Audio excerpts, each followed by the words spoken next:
아이가 중학교에 입학합니다. 궁금하기도 하고 두렵기도 한 새로운 중학교 생활. 이제 아이가 어렸던 초등학생이 아니라 청소년으로 갑자기 훌쩍 큰 것 같은 느낌이 드실 텐데요. 중학교 뭐가 달라질까 Q&A로 간단하게 알아볼게요. 중학교 올라가면 아이가 스스로 하는 일들이 훨씬 많아집니다. 초등학교 때 모든 교육과정과 모든 교육 내용, 학부모님한테 전달될 내용이 알림장이나 문자 등등 각양각색의 방법으로 학부모님들한테 전달되는 것과 다르게 중학교에서는 아이들한테 다이렉트로 전달되고 학부모님들은 잉? 하실 때가 꽤 많을 거예요. 그만큼 아이들이 자신의 인생에 대해서 판단하고 자신의 인생의 시간이나 모든 스케줄을 조절할 수 있는 능력이 있다는 믿음에서 이런 교육과정이 시작이 되는데요.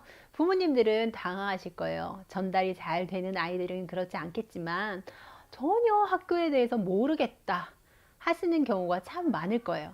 각종 통신문이나 알림이 이알림이나 통신문으로 나가지만 그거를 아이가 정확하게 전달을 안 하는 경우도 많고요.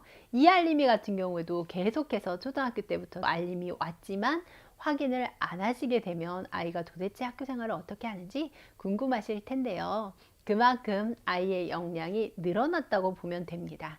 아이가 자신을 스스로 관리할 수 있게끔 초등부터 잘 연습을 시키셨다면 걱정이 없겠지만 그러지 못했다라고 생각을 하신다면 중학교 1학년 입학과 동시에 자기 일을 자기 스스로 챙길 수 있는 그런 아이로 연습시키는 기회로 삼아 보시면 좋을 것 같아요. 첫 번째 질문, 중학교 휴대폰 사용은 어떻게 하는지 궁금하셨죠? 초등학교 때는 휴대폰을 가져가는 아이도 없었고, 가져갔다고 해도 가방 속에 꺼서 넣어놓는 경우가 많았을 거예요. 그런데 중학교에서는 그렇게 하는 것을 용납하지 않습니다. 오히려 코로나 상황이라서 핸드폰을 처음에는 갖고 있다가 무슨 사안이 났을 때 그 휴대폰으로 엄마한테 바로 전화해서 조치를 취하는 그런 상황이 일시적으로는 있었는데 그게 수업에 많이 방해가 된다라는 의견이 있어서 요즘에는 예전과 똑같이 휴대전화는 학교에 가면 제출하게 되어 있습니다. 중학교에서는 그러니까 일과 중에는 휴대폰을 사용할 일이 전혀 없습니다. 아이가 학교에 가면 반별로 휴대폰 모금함이 있어요. 그 가방 안에 자기 번호에 맞게끔 휴대폰을 제출합니다. 꺼서 제출하고 학교 끝날 때까지는 연락이 되질 않습니다. 그렇기 때문에 아이가 오히려 친구들과 학교 생활에 더 집중할 수 있는데 도움이 되죠.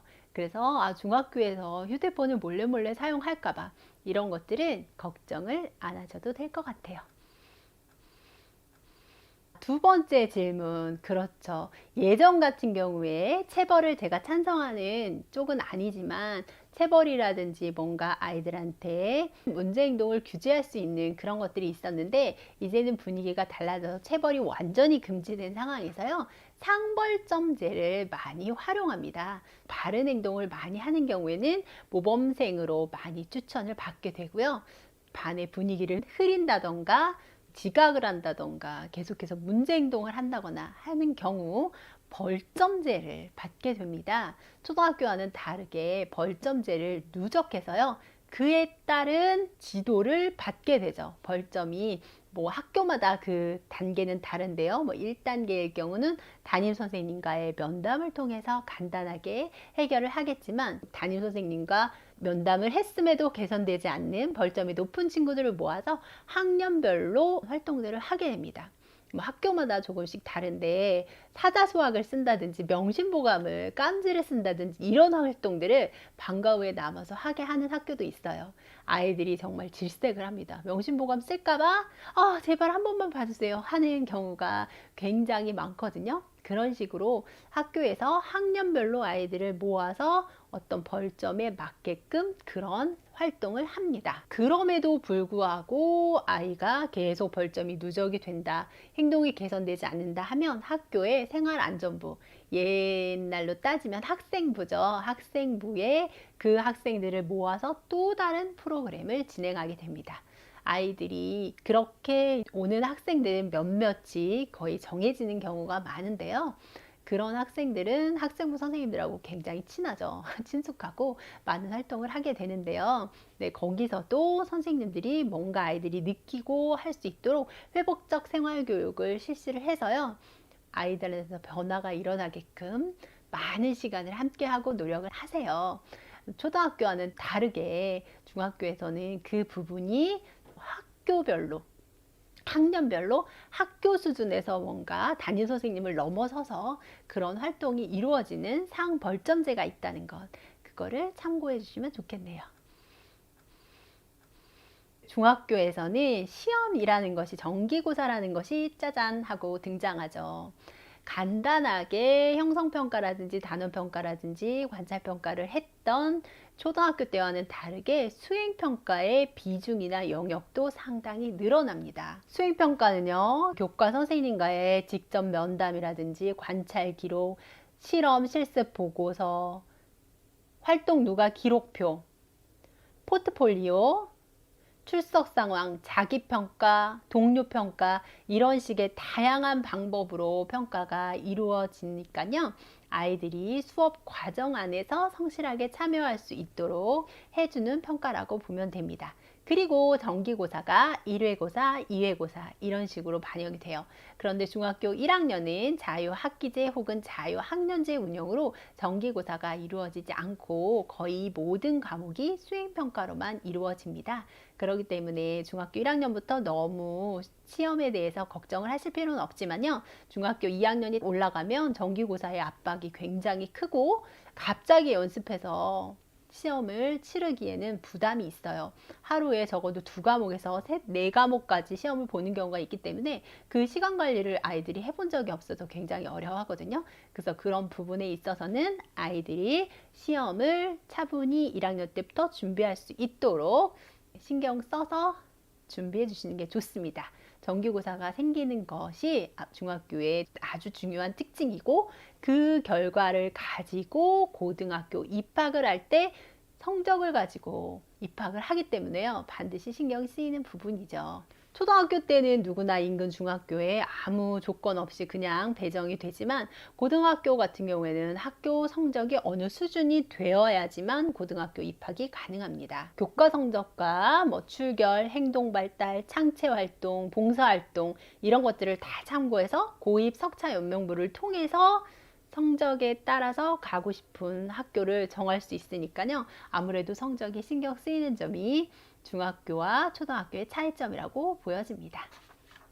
학급 담임 선생님이 초등학교 때는 모든 역할을 부모님처럼 다 해줬고 초등학교의 생활을 좌지우지 하셨을 텐데요. 중학교에서는 학급 담임 선생님과 교과 담임 선생님의 역할이 달라지죠. 우리 담임 선생님이 영어 선생님이라면 영어 교과 선생님이면서 담임 선생님 역할을 하는 거예요. 그렇지만 우리 선생님이 옆반에 가게 되면 그 선생님은 교과 담당 선생님이 되는 거겠죠. 내가 담임이지만 담임이 이 반에만 들어오는 것이 아니라, 자기가 담임한 반에만 들어오는 것이 아니라 몇 반씩을 함께 들어가기 때문에 그 부분이 담임과 교과 담당 선생님을 구별할 필요가 있어요.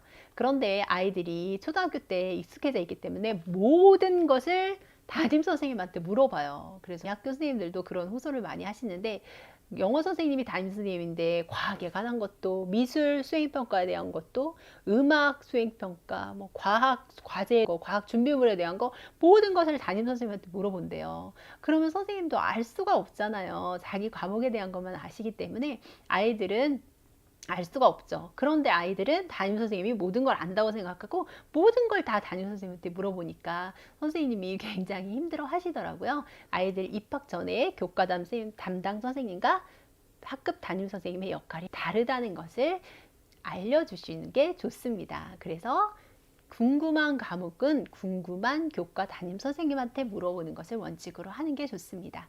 아이들이 모든 것을 담임 선생님한테 물어봐도 알려줄 수가 없는 한계점이 있으니까요. 담임 선생님의 역할이 좀 분화된다 라는 것을 이해하고 입학하면 좋겠네요. 학교에서 일어나는 모든 행사에 대한 것들, 주의할 점, 준비할 점들은 학교 조회 시간과 종례 시간을 통해서 담임 선생님이 전달합니다. 각각의 반에서 전달되는 내용이 거의 비슷할 거예요. 그렇기 때문에 조회 시간, 종례 시간에 준비해야 될 것들을 잘 듣는 습관이 필요하고요. 아이들이 담임 선생님의 역할이 교과 선생님과 달리 나뉜다고 해도 학급에서 일어나는 갈등 상황이라든지 상담이라든지 고민이 있을 때 1차적으로 상담할 수 있는 것이 담임 선생님이라는 것을 잊어서는 안 됩니다. 물론 각 교과에 대한 내용은 각각의 교과 담당 선생님이 준비하시지만 그 학생의 전반적인 학교 생활에 대한 것은 담임 선생님이 알고 계신다 라는 차원으로 이해하면 될 것 같아요.